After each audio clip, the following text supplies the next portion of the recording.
नमस्कार दर्शकों, आज मैं आप लोगों के सम्मुख उपस्थित हुआ हूँ। मेष लग्न की जन्म कुंडली में कब बुध का रत्न पन्ना धारण किया जा सकता है और कब बुध का रत्न पन्ना धारण नहीं किया जा सकता है। मेष लग्न की कुंडली में यदि हम देखें तो इस लग्न का स्वामी होता है मंगल और बुध मंगल का कट्टर शत्रु होता है। मंगल भी बुध का कट्टर शत्रु है।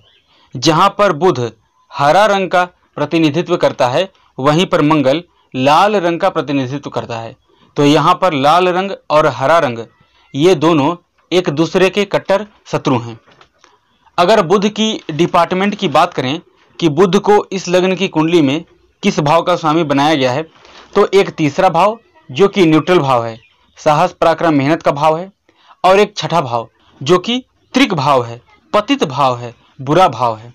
बुध की जो मूल त्रिकोण राशि है वो त्रिक भाव में आ गई और सामान्य राशि न्यूट्रल भाव में। लग्नेश के साथ शत्रुता रखता है, इसलिए मारक ग्रहों की श्रेणी में नंबर 1 ग्रह मेष लग्न में बनते हैं बुध। आमतौर पर मेष लग्न में बुध का रत्न पन्ना नहीं पहनना चाहिए, किंतु फिर भी कुछ ऐसी विशेष स्थितियां हैं जहां पर आप बुध का रत्न पन्ना धारण कर सकते हैं। लेकिन वो विशेष स्थिति कब और कैसे निर्मित होगी वो आपको बताया जाएगा। अगर बुध लग्न में बैठ जाए तो कभी भी बुध का रत्न आपको धारण करना नहीं है, जीवन में कभी भी नहीं। यहाँ पर ये लाभ के बदले फिजूल का मेहनत कराएगा, रोग चोट दुर्घटना कोर्ट केस में सदैव ये उलझाए हुए रखेगा। यहाँ पर आपके शत्रु की वृद्धि करेगा, आपको हमेशा रोग देगा। तो इसके रत्न को धारण करने से बचना चाहिए। आ जाइए दूसरे भाव में। यहाँ पर बुध कर्ज का स्वामी होकर धन के घर में गया है, कर्ज योग बनाता है आपकी कुंडली में, तो यहाँ पर भी बुध का रत्न धारण नहीं करना चाहिए। तीसरे भाव में यदि बुध अपनी स्वराशि का बैठे तो किसी विशेष परिस्थिति में ध्यान रखिएगा कि सामान्य तौर पर तीसरे भाव में भी बुध हो तब भी आप बुध का रत्न धारण नहीं कर सकते। किसी विशेष परिस्थिति में 200-400 कुंडली में किसी एक कुंडली में ऐसी स्थिति बनती है कि यहाँ पर बुध का रत्न धारण किया जा सकता है। उसमें भी देखना होगा किस ग्रह के साथ है, किस ग्रह के नक्षत्र में है, किसकी दृष्टि में है, D9 चार्ट में क्या है, षडबल अष्टक वर्ग, यानी कि डीप एनालिसिस करनी होगी। चतुर्थ भाव में यहाँ पर बुध का रत्न आपको धारण नहीं करना चाहिए। यहाँ पर धारण करने से घर बनाने में समस्या, मित्रों के साथ वाद विवाद, माता के संबंधों को खराब, माता के स्वास्थ्य को लेकर चिंता, आपके जमीन जायदाद का काम बनते बनते रुक जाएंगे। आ जाइए पंचम भाव में। यहाँ पर बुध हो, इसका रत्न धारण ना करें, इससे आपको बचना चाहिए। संतान सुख में कमी करेगा, पढ़ाई को बाधित करने का काम करेगा, शत्रुओं से आपको भय देगा, मेहनत की वृद्धि कर सकता है, क्योंकि भावत भावम नियम के अनुसार तीसरे भाव का स्वामी अपने से तीसरे भाव में गया है। तो मेहनत साहस पराक्रम में वृद्धि करेगा, आपको साहसी पराक्रमी मेहनती बना देगा, लेकिन उसका कोई खास रिजल्ट आपको बुध की महादशा या बुध की अंतरदशा में मिलती हुई नजर नहीं आ रही है। आ जाइए छठे भाव में।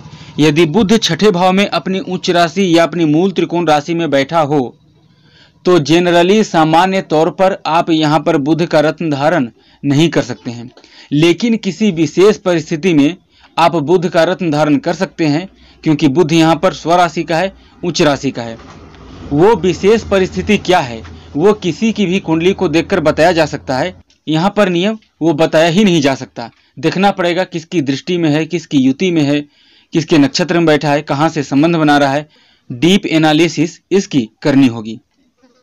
सप्तम भाव में यहाँ पर ये आपके वैवाहिक जीवन को खराब करने का काम करेगा, पार्टनरशिप को तोड़ देगा, बिजनेस पार्टनरशिप में नहीं करने देगा और बिजनेस में भी लॉस देगा, क्योंकि बुध व्यापार का कारक ग्रह है और व्यापार के ही भाव में बैठेगा, लेकिन इस भाव में वो हानि करेगा। कारको भावानाशक ये सूत्र लागू होगा बुध पर, क्योंकि वो यहाँ पर व्यापार का कारक होकर व्यापार के भाव में बैठेगा, तो यहाँ पर वो बुरे भाव का स्वामी है, इस भाव की हानि करेगा। इसलिए आपको बुध का रत्न पन्ना धारण करने से बचना चाहिए। आ जाइए अष्टम स्थान में। रोग स्थान का स्वामी मृत्यु के घर में गया है, जातक की मृत्यु रोग से होगी।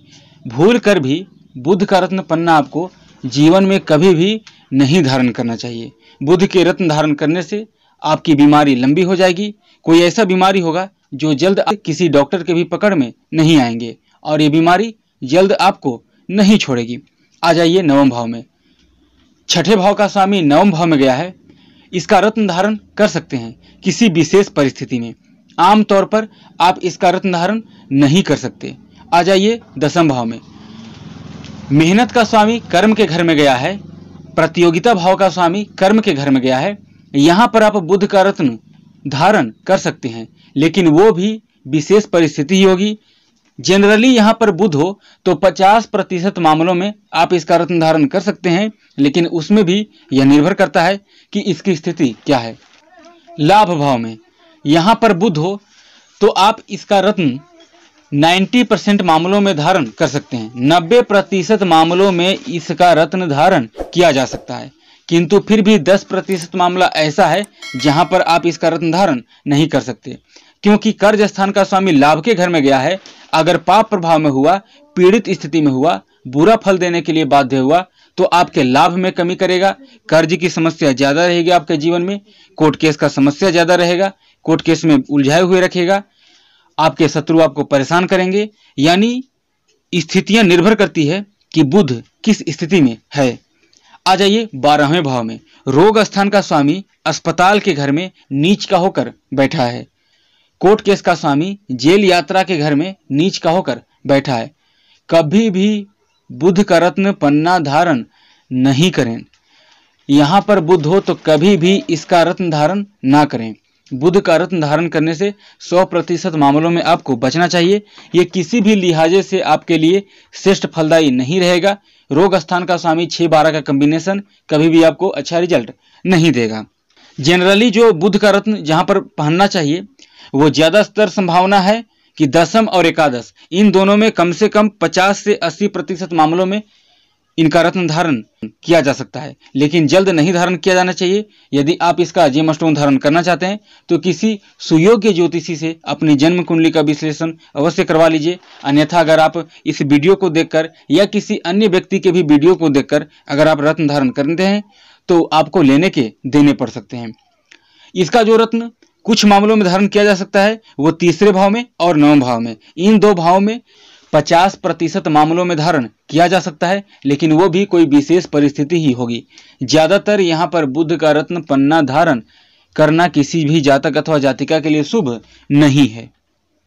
इसके जगह पर आप बुध का दान कर सकते हैं, बुध के मंत्रों का जप कर सकते हैं। बुध को शांत करने के लिए या बुध का श्रेष्ठ फल प्राप्त करने के लिए आप भगवान गणेश की आराधना कर सकते हैं। गणेश अथर्वशीष का पाठ कर सकते हैं। गणेश संकट नाशक गणेश स्तोत्र का पाठ कर सकते हैं। भगवान गणपति की जितना अधिकाधिक आराधना करेंगे बुध का फल आपको उतना ही श्रेष्ठ देखने को मिलेगा।